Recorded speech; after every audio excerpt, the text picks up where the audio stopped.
And to the extent that the quality of a campaign still matters, Harris is simply closing out this one much stronger than Donald Trump. And on some level, he kind of seems to realize that.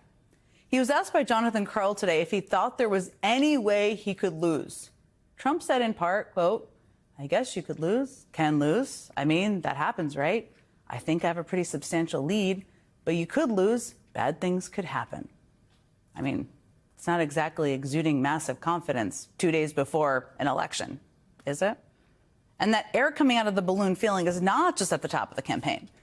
Listen to what The Atlantic's Tim Alberta just wrote about Trump's own staffers. Quote, "Win or lose, they were done with the chaos of Donald Trump, even if the nation was not."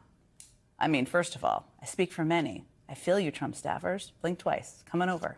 The water's fine over here. We'd welcome you in. I have to ask, though, is it really any wonder why morale is so low over there when their candidate is closing out his campaign with increasingly dark language, like this that he said at a rally earlier today in Pennsylvania? I have a piece of glass over here, and I don't have a piece of glass there. And I have this piece of glass here, but all we have really over here is the fake news, right?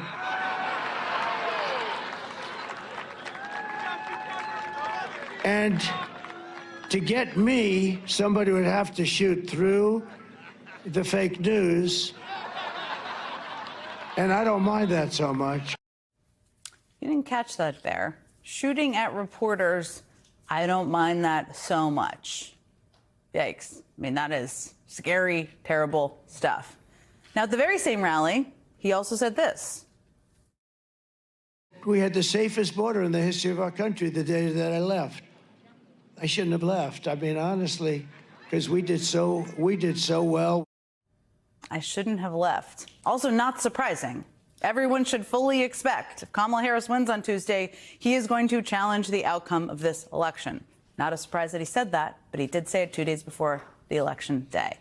And even in the moments when his closing message isn't dark, it is certainly confusing, is the best way to describe it, and very hard to follow.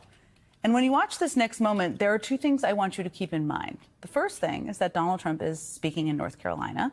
The second is that the guy he clearly thinks is president at his rally is a Senate candidate in Pennsylvania. We have great Republicans running, and you have one of the best of all right here, David McCormick. You know that. Where's David? Is he around someplace? No, he's not around someplace because David McCormick is, of course, running for Senate in a state hundreds of miles away, the state of Pennsylvania. And again, Trump was in North Carolina. So let's just to recap here. Just over the past few hours, Trump has been musing about violence against the press, saying that he shouldn't have left office, and mixing up what state he is speaking in, which is all quite the closing message. So I've said it before, and I will keep saying it. Nobody knows how this thing is going to turn out. But I think it is safe to say that one campaign does seem to be closing this thing out very strong, and one seems to be losing oxygen fast. Claire McCaskill is a former U.S. Senator from Missouri. Michael Steele is the former RNC chairman and host of The Weekend here on MSNBC. And both of them join me now, and we're going to need you both caffeinated, hydrated, all the things. Trust me. I got a tent out in the hallway. I'm just going to be here. We need you to be in your tent, Claire. I may change clothes once. I don't know. Well, you can change clothes more than that, whatever. But we just need you here, whatever pair of clothes you're wearing. Okay, I got to start with this poll because I don't think the Harris campaign thinks they're going to win Iowa. I'm not suggesting that, but Ann Seltzer is the gold standard. It does tell you a lot. To me, it told me that women are significantly for Harris, and including in a state like Iowa. We've seen that across the country. But also it's interesting because there's a demographic in that state, white voters, rural voters, that aren't the ones that typically people think she does well with. But Claire, what did you think? Well, I think you're right. I think Harris has run a remarkable campaign, and I don't think people realize, I know, Michael knows, it's hard. The enterprise is a difficult one. You have to raise all this money. You have to make sure you spend every dime of it in a certain amount of time. It has to be done efficiently. You have many different layers of staff. It is hard, and she's run a remarkable campaign. Here's what I think. I think it's great that everyone is hearing over and over again that it's tied. Because you know what that does? Scares people to vote. That motivates people to vote. And whose enthusiasm is higher and has been now for over 4 weeks in almost every poll? Our side's enthusiasm is higher. And if you think it's tied and you have enthusiasm, you know what? You're going to show up and vote. The other thing about this poll that I thought that jumped off the page at me is that she's the change candidate. And that's really what she's been trying to do. What motivates those independent voters more than anything is change. And those are the voters that are making up their mind. And I know the late deciders in the last week have been breaking her way. And honestly, if you watch the guy for more than 10 minutes, you know what you're reminded of, Jen? That you really don't like the guy. I was thinking so many things. Yeah, I'm wondering what you're going to say. He just has so many things. He's kind of a self-centered, egotistical jerk. And for a lot of voters, that really matters because you know what the president is? They're in your living room for 4 years. They're at your kitchen table. They're at your barber shop. They're at the bar. They're on TV. They're a constant. And I think there's something to this that people want to like the guy or the woman, in this case, that they're going to elect. She's smiling. She's competent. She oozes presidential poise. I feel good about it. Well, that's good. People are going to be happy to hear that from you, Claire, whatever outfit you may be wearing. All right, Michael, I don't want to overread into this poll because polls are polls, right? Even Ann Seltzer polls. I do think there are a couple of good signs for her, including what we saw in the New York Times Siena poll today about late deciders really trending for her, including in the Sun Belt area, including in this poll, people, men over 65, were trending more for Harris than I think anyone would believe or suggest or have thought possible. What stuck out to you? And what about this last period do you think are good signs for her at this point in time? Look, what stuck out to me is that you had a sitting vice president of the United States whose presidential partner decided to step down and thrust her into a presidential campaign for all of the expectations of running for president. Actually having to do it with 107 days in front of you is a whole different order of business. To then take a campaign that is already up and designed and running for one person, translate that to your operation, bring in your people, keep some people, do all that stuff. Meanwhile, the other party is sitting there just going, oh, okay, so we want these curtains over here, and we're going to take out this department, and we're going to move in these people. For her to run the kind of campaign she has, that's what was reflected in that poll. And I don't think that's what people thought would happen. And I've been saying, along with a small group of us for a long time now, that beneath the surface of all of this activity was, and I think you put your finger on it, Claire, this realization when it came down to who they wanted for president. At the end of the day, you want to like your president. At the end of the day, you want to have respect for your president.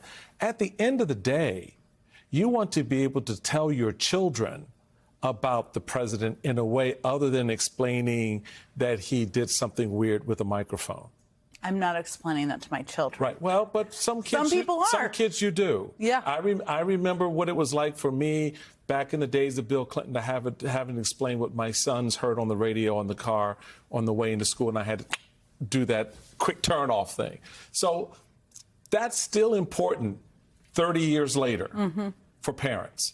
And I think what the vice president was able to do in a very creative way was to play an asymmetrical game that looked like a conventional approach. So she went out and conventionally, okay, we're going to do this, we're going to do this, we're going to touch these groups, we're going to say these things. But the asymmetrical game was figuring out at every turn how she could throw her opponent off without him realizing. And that's why Donald Trump wanted her out of the race so bad. He did not want to have to deal with someone he didn't know how to deal with. And she was very good at making it hard for him to deal with her. That's what's reflected in that poll. And that's not lost on a lot of voters out there as well. So, to your point, how this turns out in a couple of days is left up to voters. Thank God the founders designed it that way and not the way Donald Trump wants to design it, which is why you see all the machinations in places like Pennsylvania and Georgia, Arizona, elsewhere, where they're trying to, let's use the word, steal the election for him. And the voters are like, no, we're not going to play that game. That's what's in that poll. Yeah, that's a good way of thinking about it at this point in time. Let me ask you too, just quickly before I let you go, sleep, hydrate, all the things. There is, I asked Nancy Pelosi about this and also Pete Buttigieg about this. I think we've talked about this too, about this group of perhaps uncaptured women in terms of whether they show up in polls or not, who may be voting for Trump, not telling their husbands, maybe they're registered Republicans, maybe they're registered no affiliation. How will we know on election night if there is that group? What are you looking for to tell you that? Well, if we know on election night and she wins, then we'll know it happened. Well, that's for sure. But for that sure. particular group, which I think this is a big part of the story. It is a big part of the story, and they've not handled that part well. Because, you know, when you're in a hole, quit digging. And they were in a hole with women.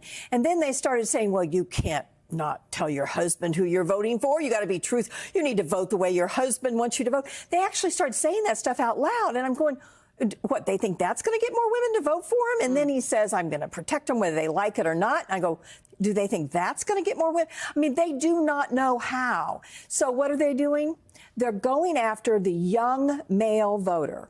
And it's very obvious, you know, when they have, you know, Hulk Hogan ripping off his shirt, when they're playing the entry song as It's a Man's World or Macho Man, you can tell they're going after these young, low-propensity male voters. But you know the problem with those young low-propensity, they're low-propensity voters. Which means they don't vote a lot. They are not motivated like the women are.